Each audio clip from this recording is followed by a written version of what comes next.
E eu, irmãos, quando fui ter convosco, anunciando-vos o testemunho de Deus, não fui com sublimidade de palavras ou de sabedoria, porque nada me propus saber entre vós, senão a Jesus Cristo e este crucificado. Eu estive convosco em fraqueza, e em temor, e em grande tremor. A minha palavra e a minha pregação não consistiu em palavras persuasivas de sabedoria humana, mas em demonstração de espírito e de poder, para que a vossa fé não se apoiasse em sabedoria dos homens, mas no poder de Deus. Todavia falamos sabedoria entre os perfeitos, não, porém, a sabedoria deste mundo, nem dos príncipes deste mundo que se aniquilam, mas falamos a sabedoria de Deus oculta em mistério, a qual Deus ordenou antes dos séculos para a nossa glória, a qual nenhum dos príncipes deste mundo conheceu, porque se a conhecessem, nunca crucificariam ao Senhor da glória. Mas, como está escrito, as coisas que o olho não viu e o ouvido não ouviu, e não subiram ao coração dos homens, são as que Deus preparou para os que o amam. Mas Deus nos revelou pelo seu Espírito, porque o Espírito penetra todas as coisas, ainda as profundezas de Deus. Porque qual dos homens sabe as coisas do homem, senão o Espírito do homem que nele está? Assim também ninguém sabe as coisas de Deus, senão o Espírito de Deus. Mas nós não recebemos o Espírito do mundo, mas o Espírito que provém de Deus, para que pudéssemos conhecer o que nos é dado gratuitamente por Deus, as quais também falamos, não com palavras de sabedoria humana, mas com as que o Espírito Santo ensina, comparando as coisas espirituais com as espirituais. Ora, o homem natural não compreende as coisas do Espírito de Deus, porque lhe parecem loucura, e não pode entendê-las, porque elas se discernem espiritualmente. Mas o que é espiritual discerne bem tudo, e ele de ninguém é discernido. Porque quem conheceu a mente do Senhor para que possa instruí-lo? Mas nós temos a mente de Cristo. Amém.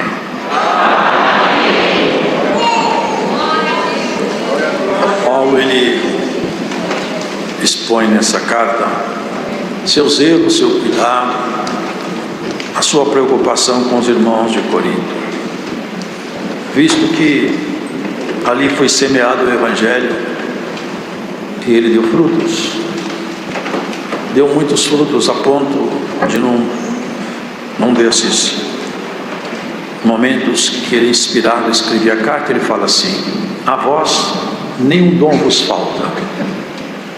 Então se vê que o Evangelho foi semeado e prosperou muito.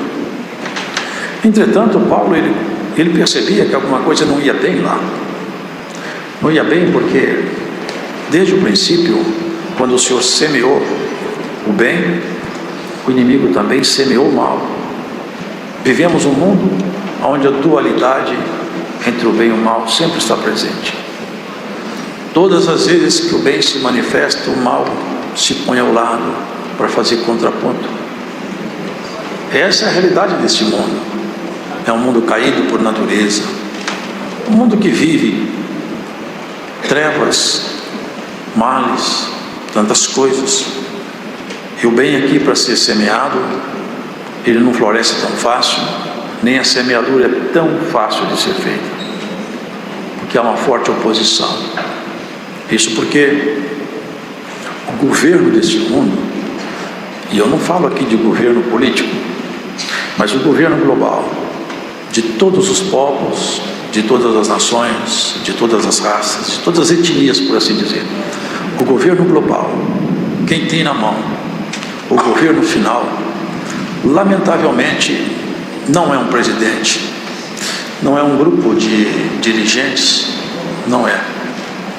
Quem tem o governo final, nesse plano caído, é o nosso inimigo. E no plano exaltado, claro, o nosso Deus é Senhor de tudo. E Ele vai assumir a autoridade dele no tempo oportuno. Mas até então, se vê o governo do mal aqui. Ele mesmo, quando foi tentar o Senhor, petulantemente, os irmãos se lembram, ele ofereceu a glória do mundo ao Senhor e disse: tudo isso é meu, porque a mim me foi dado e eu dou a quem quero. Se tu me adorares, basta que você se ajoelhe perante mim, eu te passo o controle de todo esse mundo, o sistema global de valores e todos os prazeres mundanos eu ponho na tua mão. Se vê que esse é o governo dele. Por isso mesmo que Corinto experimentava alguns problemas. Infiltrou-se lá alguns espíritos, e eles nunca se manifestam como espíritos infiltrados. O que é triste, porque se manifesta como se fosse apenas posições humanas. Porque quando ele se infiltra em alguém, nas pessoas que ele conseguiu fazer um domínio, faz essas pessoas se tornarem exatamente um ponto de combate contra a luz, a palavra. E dentro de Corinto havia isso. É que alguns irmãos começaram então a se dividir. Eu sou de Paulo, eu sou de Apolo, eu sou de Pedro, eu sou de Cristo. Os irmãos conhecem bem isso. Mas só que Paulo percebia o operado maligno. Ele não estava disposto a discutir com os irmãos detalhes de quem que é melhor, porque seria exatamente entrar na mesma linha de ação do inimigo. Eu sou melhor que Pedro? Ou melhor que Apolos? Ele foi exatamente aonde precisava ir. Vocês não estão percebendo que alguma coisa estranha está acontecendo entre vocês? Entrou algum sentimento estranho? E percebam, não faz o mínimo de sentido essa ação de vocês. Acordem, escutem. Eu dei salvação para vocês. Pedro entregou para vocês com perdão. Apolos livrou vocês das cadeias do inferno. Vocês não percebem que nós somos membros uns dos outros? Eu até plantei, Apolos regou, mas nem quem planta nem quem rega alguma coisa, senão Deus que dá o crescimento. Acordem. E nós precisamos de acordar, porque muitas vezes o nosso adversário consegue infiltrar em nosso meio algumas coisas estranhas, e nós, por não ter maturidade espiritual, nos embalamos nessa cantiga maligna. Que Deus nos acorde, e aonde nós estivermos, aonde você estiver, esteja atenta, para que o canto de uma sereia estranha não venha te seduzir ao naufrágio na fé. Paulo, e ele faz exposições profundas nessas argumentações. Não lembro aonde está, mas em Romanos está escrito. Ele faz a seguinte comparação: enquanto a mulher vive, o marido vive, aquela mulher não pode ser de outro marido, porque se ela for de outro marido, ela vai ser chamada de adúltera. Se ela for de outro marido, enquanto o seu marido vive. Mas morto o marido, ela pode casar-se com outro livremente e não será adúltera, visto que seu marido morreu. Ele vai adiante, fazendo essa analogia com o corpo de Cristo. Veja, Jesus, quem é o verbo materializado, é Deus que se fez carne entre nós. Ele tomou a natureza humana e levou na cruz toda a maldição da humanidade e morreu. Portanto, nós que tínhamos um casamento com o pecado, com o corpo do pecado, o nosso corpo de pecado foi sacrificado lá na cruz. Agora nós somos de outro. De quem? Daquele que se levantou entre os mortos, Cristo ressuscitado. Essa é a nossa nova relação. Se nós voltarmos a viver como vivem as pessoas naturais, vamos ter uma relação com o homem caído e não com o homem levantado. E ele fala mais, para nós chegarmos aqui. A ciência humana é uma espécie de luz intelectual. Nos tirou de trevas, de crendices, lendas e muitas práticas que não tinham nenhuma base científica. Chegou-se até a acreditar que um pouco de roupa suja com um pouco de umidade e sujeira geraria ratos. A teoria da geração espontânea, que já foi claramente desmascarada pela investigação científica. Assim, a ciência nos trouxe muito benefício. Ela tirou as trevas do conhecimento dos olhos dos homens. Mas Paulo fala: onde está o inquiridor? Cadê o sábio deste mundo? Porque ainda que a ciência, a sabedoria humana dissipou as trevas da ignorância, nós temos um outro problema. É que essa mesma sabedoria não foi competente para dissipar uma treva que acontece no campo espiritual, no campo da vida espiritual, O homem não consegue enxergar Deus e não conseguiu chegar até Deus por essa lâmpada artificial da ciência humana. E ele fala: visto que o homem não consegue chegar até Deus pela sabedoria, porque a sabedoria do homem, para Deus, ela não tem significado nenhum, ela só serve aqui para baixo. É útil, claro que é útil, mas é só aqui. E após a morte? E nos umbrais eternos? Porque você já pararam para pensar? O que restaria? O que resta para um homem que afinal só pensa que a vida se resume nisso? O que é que um ser humano que só pensa que a vida resume-se aqui, o que é que ele espera aqui? Ele está agendado para vir a pó. O que faz ele viver aqui embaixo? Eu entendo que uma pessoa que enxerga a vida terminando na sepultura, eu penso que deveria ter uma depressão incurável, porque afinal de contas não valeu a pena nascer, está perdido toda a sua história. Por isso que ele fala: Deus tornou louca a sabedoria desse mundo quando o homem busca essa sabedoria para buscar investigar a Deus. Deus não pode ser investigado, Deus não pode ser analisado, porque o infinito não pode ser alcançado pelo finito. Ninguém pode investigar Deus, como ele faz com a matéria científica. Ele investiga a doença, investiga a ciência, as fronteiras da ciência estão aí sendo atravessadas pelos homens, mas Deus não pode ser investigado, e mais, nem o espírito humano que Deus criou. Ele não pode ser investigado. Investiga-se o efeito da ação do espírito, o espírito também não pode ser investigado. E Paulo fala que a loucura de Deus é mais sábia do que os homens. E Deus escolheu as coisas loucas desse mundo, olha o que ele fala aqui, e as fracas para confundir as fortes. Vocês entendem? Que o caminho da graça, da salvação, é um caminho completamente distinto de tudo que o homem dá valor, e é muito simples demais. Não requer uma mente brilhante, não requer um sobrenome famoso, não requer um diploma na sua sala, não requer um corpo bonito, não requer uma força sobrenatural, não requer uma habilidade estranha. A única coisa que Deus pede do ser humano é isso: creia. Ele fala: creia em mim e creia em meu Pai. É loucura para o homem científico. O homem da investigação não consegue aceitar isso. Agora nós vamos chegar no segundo estágio que nós temos que ter atenção. E eu, quando fui ter convosco, anunciando o testemunho de Deus, não fui com sublimidade de palavras ou de sabedoria. Vocês percebem isso aqui? Eu, quando me aproximei de vocês, não tentei fazer exposições com conhecimento científico que eu tinha. É isso que Paulo falava. Eu tinha argumentos, mas eu não busquei meus argumentos quando eu cheguei até vocês, porque eu não me propus saber nada. O que ele se propôs a saber? Senão a Cristo Jesus crucificado. Vocês entendem isso aqui? Eu anuncio a loucura com a razão, mas o segredo da minha fé, porque Cristo crucificado é a razão de eu ser um pregador da palavra.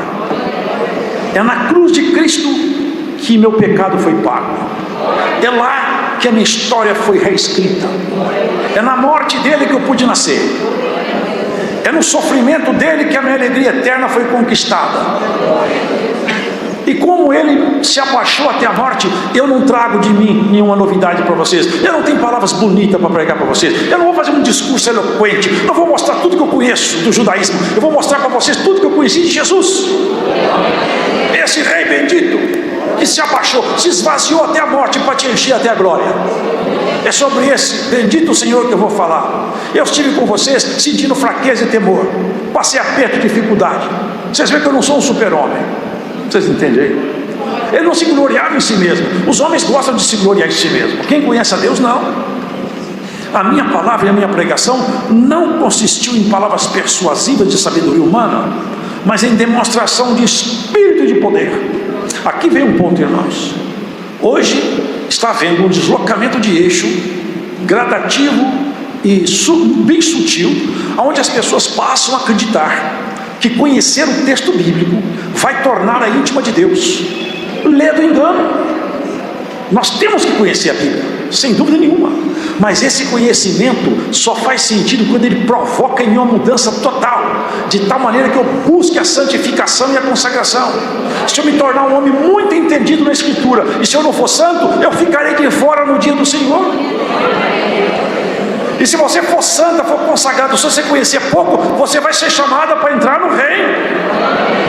Vivemos deslocamento. As pessoas passaram a acreditar agora que conhecer muito a Escritura é o que basta. Temos que conhecer, claro que temos. Uma vez perguntaram a um pregador: qual que é mais importante, ler a Bíblia ou orar? Ao que ele respondeu: também eu lhe faço uma pergunta: qual a asa do passarinho que é mais importante, é da esquerda ou da direita? Precisamos de orar, precisamos de ler a Bíblia, mas não se iludam.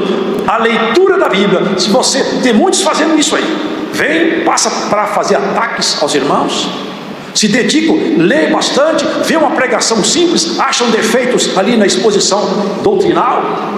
Mas lembra de uma coisa: mesmo uma exposição com fraco conteúdo doutrinal, sendo fiel, sincero à palavra, propondo o homem arrependimento, se houver crença no coração de quem escuta, a palavra tem poder de transformar. É um grande engano que está acontecendo hoje. As pessoas começam então a falar, discutir, fazem conferência, começam a fazer agora encontros virtuais, critica aqui, critica ali, porque isso aqui é assim, isso entra em detalhes que nem eles entendem. Tem pontos aqui na Escritura, irmão, difíceis, em Apocalipse tem coisas difíceis de ser entendido. Nós não temos que entender tudo. Tem coisas básicas que eu tenho que entender. A transformação minha passa pela minha conversão. Se eu me consagrar a Cristo, eu tenho que ser santo. Como que eu posso me consagrar a ser santo? Me dedicando à oração. Por quê? Está escrito: orai e vigiai sem cessar. Se eu oro, eu consigo vigiar. Se eu vigio, eu posso ler a Bíblia, que eu estou debaixo de comunhão, eu vou entender a Escritura. Aquilo que Deus quiser passar para mim, vai entrar no meu coração pela minha santificação. Santificação não é dom, não. Santificação é busca individual. Santificar é nós tentar parecer com Jesus Cristo. E eu só consigo fazer isso se orar bastante. Então eu tenho que orar, eu tenho que ler a Escritura, eu vou vigiar, eu vou buscar então parecer com o meu mestre. Agora eu vejo as pessoas assentadas em gabinetes, entrando na internet, fazendo aí preleções, ensinando só o conhecimento. Conhecimento isolado de santidade não te levará a lugar nenhum.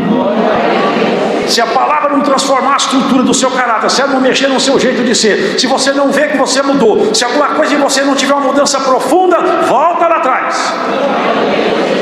Porque o que está faltando não é leitura, é oração. Vamos firmar nisso. A oração é que dá condição de eu ler. Porque quando eu oro e leio a Bíblia pode passar para mim não como instrução intelectual, mas como uma mudança de vida. Porque para que a vossa fé não se apoiasse em sabedoria dos homens, mas no poder de Deus.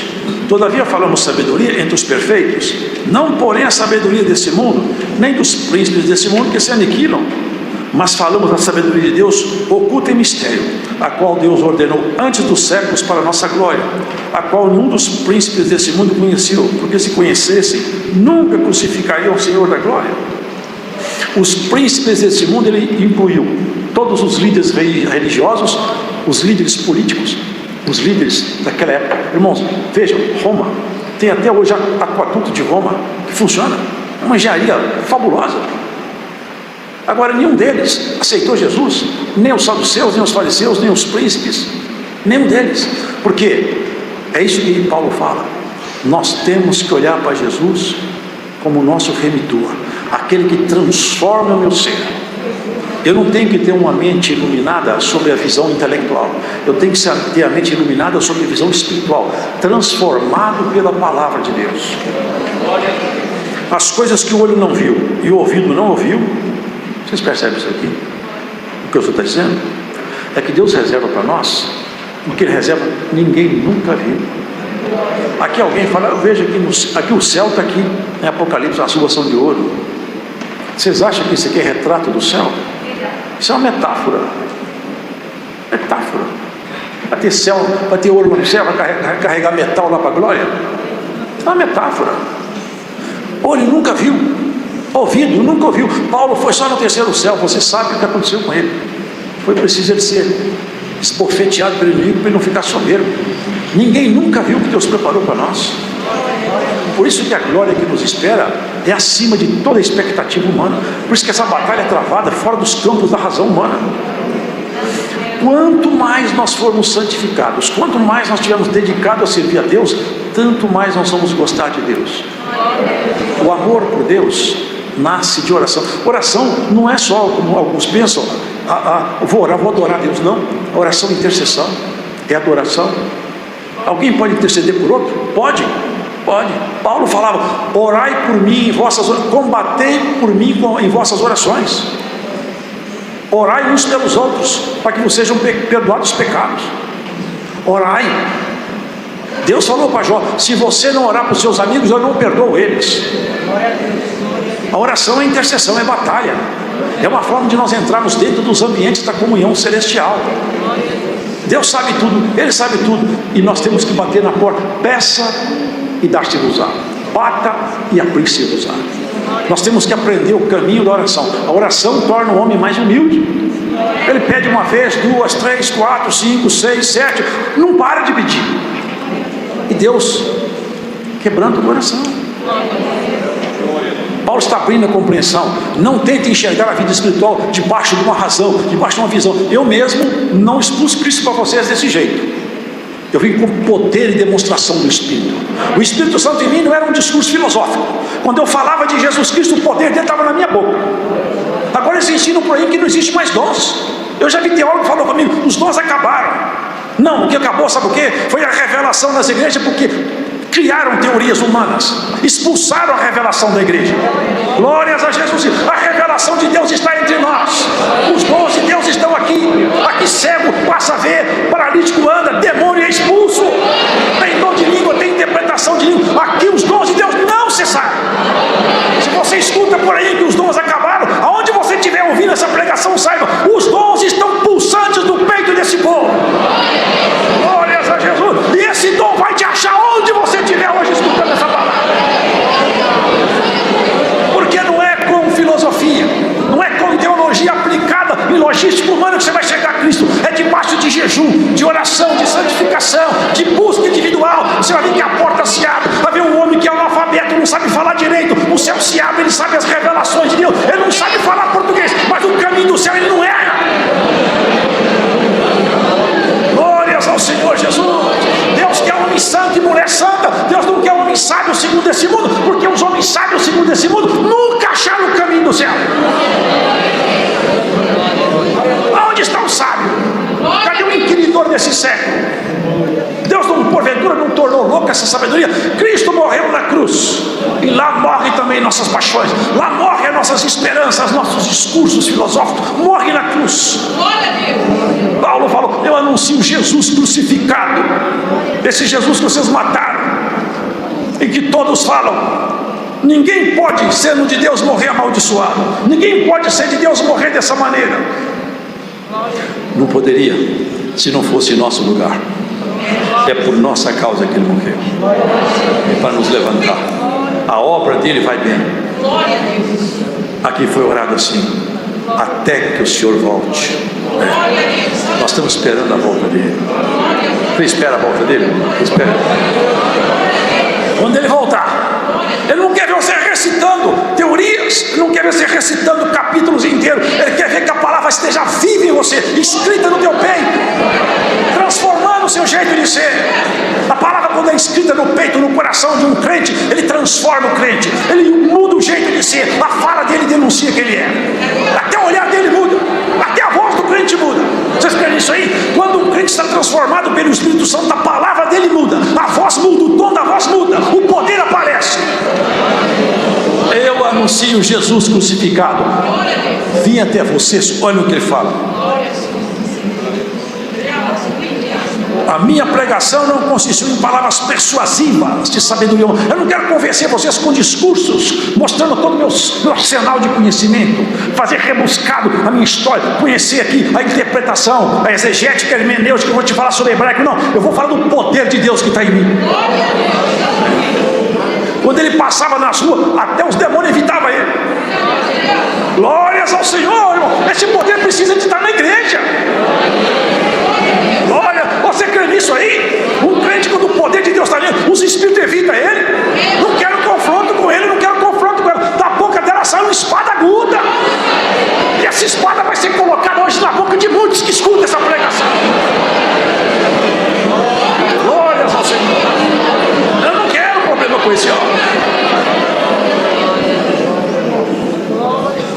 lenço, até o lenço de Paulo. Vocês veem que a graça de Cristo não é teoria, não é filosofia, não é discurso bonito. A graça de Cristo é poder de Deus. O poder dele não é para transformar, não é para fazer ficar uma pessoa famosa, não. É para Cristo ficar famoso em você, para Ele ser glorificado na sua vida. É coisa mais maravilhosa, irmão, do que uma mulher com 7 demônios. O Senhor mandou 7 demônios embora. Essa mulher virou amiga de Jesus até a morte. Um ladrão na cruz vira amigo de Jesus. Vocês não percebem que o Evangelho é para transformar? E você que escuta essa palavra e tem o olho crítico, o sentido crítico, saiba isso: você não será justificado pelo seu belo discurso, nem por tudo que você aprendeu. Saiba isso, vai modificando cada vez mais a estrutura do seu espírito, a palavra. É aí que você vai encontrar com Cristo. Você pode escrever livro, pode fazer congresso, pode fazer o que você quiser. Se a palavra não transformar você, você é um pobre, desgraçado, cego, miserável e nu. E se ela te transformar, você vai ser o homem, a mulher mais feliz da história. Porque é para isso que Jesus morreu e ressuscitou, para nos transformar. Mas Deus não las revelou pelo seu Espírito, porque o Espírito penetra todas as coisas, ainda as profundezas de Deus. Aqui ele fala: quem que pode conhecer o que está dentro do coração do homem? O Espírito daquele homem. E quem pode conhecer as coisas que estão dentro do coração de Deus? O Espírito de Deus. Se o Espírito de Deus fez, nós conhecemos o que está em Deus. Foi o que Jesus prometeu: eu vou ao Pai, mas eu vou enviar para vocês o Espírito Consolador, que vai trazer as coisas de cima do Pai, as coisas minhas, e vai entregar a vocês. Não é isso a graça? Não é exatamente isso a graça? Eu já vi pessoas com síndrome de Down e com a síndrome tão forte que não conseguia falar direito. Nós fomos orar uma ocasião, ele começou a falar em língua fluentemente, um idioma estranho, nunca falou, fala com fluência um idioma que ele nunca dominou. Pessoas que interpretam línguas que nunca aprenderam. É o poder de Deus. Pararam de acreditar, mas o povo aqui continua acreditando. Fala que não tem mais, mas nós sabemos que tem. Até o tocar da trombeta, o poder de Deus vai estar entre nós. Com isso nós deixamos bem claro: não que nós não devamos ler, pelo contrário, temos que ler a Bíblia, mas a ordem é essa: ora, depois lê. Ora e lê, ora e lê, para que você não seja apenas um leitor distraído, mas um leitor transformado pela prévia oração. Abra meu entendimento, Senhor. Abra meu. Aquele centurião orava entre jejum e oração. Vocês lembram? Ele perguntava: como é que eu faço para te agradar? Eu gostaria tanto de te agradar. Um anjo foi falar com ele: olha, você alcançou um favor do Senhor, e alguém vai te ensinar a agradar a Deus. Você vai conquistar um jeito, vai conquistar não, vai receber informações de como chegar até o Senhor. E poderia, você, o anjo não sabia? Se eu não posso, porque para esses assuntos aí de baixo já tem uns ministros colocados, eu mesmo não posso falar. Mas vai até a casa de Pedro. Quem que era Pedro? Pescador da Galileia. E como que o mundo divino é diferente, né? Pedro não virou professor, hein? Ele sempre continuou pescador, mas pescava a alma pela palavra de Deus na sua boca. Deus não transforma a pessoa para ficar sofisticada, não, mas transforma a pessoa para parecer com Jesus Cristo, nosso Senhor, no jeito de olhar, de tratar, de comprar, de vender, de viver em casa, em família. É uma transformação bonita demais. O homem natural não entende nada. Olha quantas irmãs estão aqui, quantos são simplesinhos. Alguns com chinelinho tão desgastados, a roupinha tão castigada. Quem vê na rua: coitada dessa mulher, coitado desse homem, não tem nada. Mas lá no céu eu falo: essa coitadinha é minha amiga. Essa coitadinha é minha amiga. De madrugada eu converso com ele, eu falo: é uma surpresa, irmão. Há uma surpresa.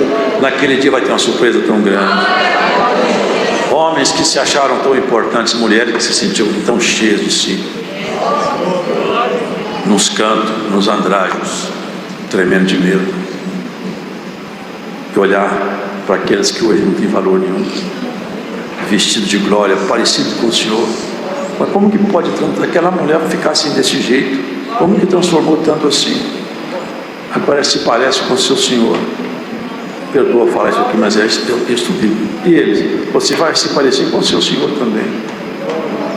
Esses vão para a glória, vocês vão para um lugar onde o fogo não apaga e o bicho não morre. Cada um faz sua escolha. Você pode não ter aparência, você pode ser feinho, você pode ser feinho, você pode ter um corpo feio, uma conta bancária totalmente deficiente, ou tem uns que nem tem conta bancária, você não tem nem bicicleta, mas lá em cima seu nome é falado com frequência. Isso aqui embora. Deus não se deixa impressionar pela aparência de ninguém. Aquele centurião foi lá aprender com o pescador da Galileia, e o pescador foi lá e nem sabia o que ia fazer, porque a glória não está na mão do pescador nem do centurião, está na mão do Senhor. O centurião chegou, Pedro, o que eu vou fazer? Nós queremos ouvir toda a palavra que tiver na sua boca. Ele abriu, e daí para frente o Espírito Santo pôs a palavra. Esse é o poder que Paulo fala, vinha ter vocês com poder. Ele começou a pregar, de repente o céu se abriu e o Espírito de Deus tomou aquele povo. Começaram a falar línguas, que coisa maravilhosa. Mas agora o que nós temos que fazer? Tem que batizar. Mas Pedro, mas eu não posso batizar vocês são gentios, como é que eu faço? Mas o Espírito Santo já está neles. E eu posso negar água para quem Deus não negou o Espírito? Eu tenho que batizar esse povo, batizou todo mundo.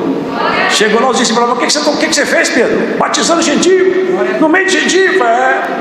Eu tinha uma visão, eu vi um lençol, e esse lençol tinha animais imundos, e o Senhor falou, come. Eu falei, não, eu não posso comer coisa imunda. Eu falei, não faça para o imundo aquilo que Deus purificou. Eu preguei a palavra, e o Espírito de Deus tomou aquele povo, do jeito que tomou a gente, não fez diferença nenhuma. O Espírito Santo é o mesmo, do mesmo jeito, a mesma obra, o mesmo sinal, a mesma virtude, é tudo igual. Se é tudo igual, então é Deus que está nesse negócio, Pedro. A graça chegou para os gentios. Que coisa maravilhosa. Antes da graça ir embora da terra, nós vamos embora com ela. A arca vai levantar e nós vamos estar juntos. É isso que nós queremos. Nós não vamos perder nossa jornada, não. Irmão, você não vai perder sua jornada. Porque tem dia que está difícil demais, tem dia que a boca amarga, tem dia que a guerra se levanta muito forte, mas Deus esconde um dia bom atrás do dia mau, sabia isso? Você não ficar toda vez chorando. Deus esconde um dia alegre atrás de um dia triste. E você que escuta essa pregação hoje, guarda isso. Deus te revela um dia alegre atrás desses dias tristes que você vem atravessando. É isso que Ele vai fazendo. Ele tempera o dia alegre com o dia triste. Muito você tem chorado, mas você vai sorrir também. Porque Deus não permitirá. Sabe o que está escrito em Salmos? Não permita que o cetro da impiedade permaneça sobre a sorte do justo. E Deus não permitirá que o cetro da impiedade permaneça sobre a sua sorte. Que o cetro seja quebrado pelas mãos dessa palavra na congregação do Brasil. Em nome do Senhor Jesus. Vá em paz para a sua casa. Contente por saber que seu nome está lá em cima. Nas reuniões solenes, seu nome é lembrado. Isso é coisa maravilhosa. Daria para falar mais, mas o tempo passou. Mais uma coisa nós podemos ter certeza. Paulo deixou bem claro. Eu não vim até vocês com um discurso ensaiado. Não vim até vocês. Eu não quero mostrar para vocês conhecimento. Não quero mostrar para vocês uma ciência que eu tenho. Eu quero anunciar para vocês meu Jesus crucificado.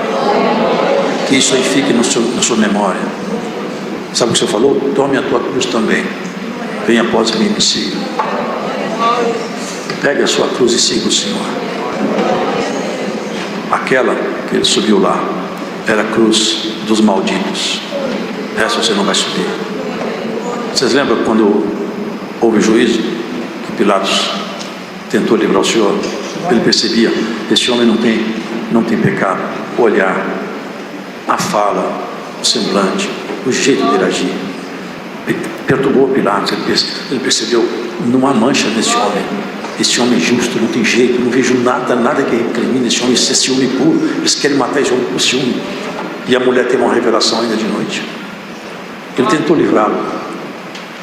saiu com essa: é tempo de festa, eu posso soltar um prisioneiro. Vamos soltar Jesus? Não! Por quê? Ele se fez rei. E quem é rei, inimigo de César. Mas eu não vejo culpa nesse homem.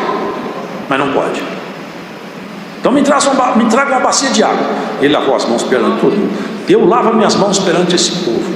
Eu não vejo culpa nesse homem.